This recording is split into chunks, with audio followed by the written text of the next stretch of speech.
এই মুহূৰ্তত দিবলৈ লৈছোঁ অসমৰ আটাইতকৈ ডাঙৰ গুৰুত্বপূৰ্ণ খবৰটো আৰু এজাক আপোনালোকে বৰষুণ দেখাইছে কেমেৰা দেখুৱাই দিয়ক আৰু এইজাক বৰষুণ পৰিছে এইজাক বৰষুণত পৰিছে অনলি ফৰ কেৰাচিন তেল আৰু আৰু মোৰ লগত দাদাবিলাক আছে কেনেকুৱাকৈ সংগ্ৰহ কৰিব লাগে আৰু সেই বিষয়ে অলপ আপোনালোকক ক'ব দাদা আপুনি কি কয় মই কি ক'ম তাৰমানে अरे कहना क्या चाहते हो দেখা পাইছোঁ যে একবাৰে অভাৰ কেৰাচিন এটা বানপানী হৈছে কেৰাচিনেৰে গতিকে মই ঘৰৰ খোলা ভাই মোলাক কৈছোঁ যে দুটা বাল্টি আৰু মোৰ ডাঙৰ গেলান এটা আছে গেলানটো লৈ আহিব দিছোঁ ড্ৰাম এটা আছে ড্ৰামটো লৈ আহিব দিছোঁ আৰু লগত বেটাৰী গাড়ীখন লগত লৈ আহিব দিছোঁ কিন্তু এটা টেনশ্যন হৈ আছে কি বেটাৰী গাড়ী শ্বৰ্ট হৈ জ্বলি যাব বুলি সম্ভাৱনা হৈ আছে সেইটো কাৰণে বেটাৰী গাড়ী ফোন কৰি কৰিছোঁ নালাগে বুলি আনিব কাৰণে লৈছোঁ আৰু প্ৰশ্নটো হ'ব ইমানবিলাক কেৰাচিন তেল যেতিয়া মানে সকলোতে পৰিছে গতিকে বিদ্যুতৰ মাচুল কমিব নে নকমে সেই বিষয়ে আপুনি কি ক'ব দাদা চৰকাৰে লাইনৰ বিল কমাব নকমাই নাই মই হ'লে ভাবিছোঁ কি ডাঙৰ ভলকা বৰ চুমা কাটি তাতে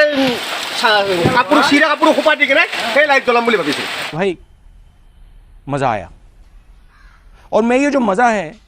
हिंदुस्तान के हर व्यक्ति को देना चाहिए আৰু এই মুহূৰ্তত শুনিব পাইছোঁ আমাৰ ইয়াত কেৰাচিন তেল পৰিছে কিন্তু কিছুমান জাগাত আছে কেৰাচিন তেলো পৰিছে পেট্ৰলো পৰিছে আৰু ডিজেলো পৰিছে ক'ত পৰিছে আমি জানি লওঁ শুনিছোঁ যে ঘগ্ৰাপাৰ উন্নত জেগা তাত পেট্ৰল পৰিছে আৰু মেডিকেল কলেজ যে হৈছে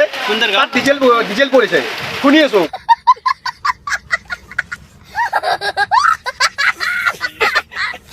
কিন্তু যাব পৰা পৰিস্থিতি নাই কাৰণ যিহেতু এনেকুৱা আমাৰ ইয়াতে কেৰাচিনৰ বৰষুণ গতিকে তাতে পেট্ৰল বৰষুণ হ'লে কোনোবাই চিগাৰেট জ্বলাব কোনোবাই বিড়ি জ্বলাব তাত জ্বলি